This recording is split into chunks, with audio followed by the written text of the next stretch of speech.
దేవుడు కొంతమంది వ్యక్తుల్ని మన ఎదుట పెట్టి మనతో మాట్లాడతాడు. ఇప్పుడు నేను నిన్ను నిశ్చయంగా ఆశీర్వదించాలా? అబ్రహామును చూడు, అబ్రహామును నిశ్చయంగా ఆశీర్వదించాను, అబ్రహామును నిశ్చయంగా విస్తరింపచేశాను, అబ్రహాముకు అతని సంతానానికి నిశ్చయముగా కానాను నేను దయచేశాను. అబ్రహాము ఎలా ఉన్నాడో అలా ఉండు, సరిపోద్ది.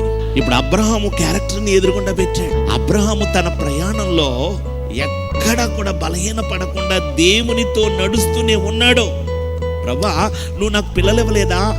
నా ఇంట్లో పనివాడితో నేను సరిపెట్టుకుంటాను, కానీ నిన్ను మాత్రం నేను వదిలిపెట్టను.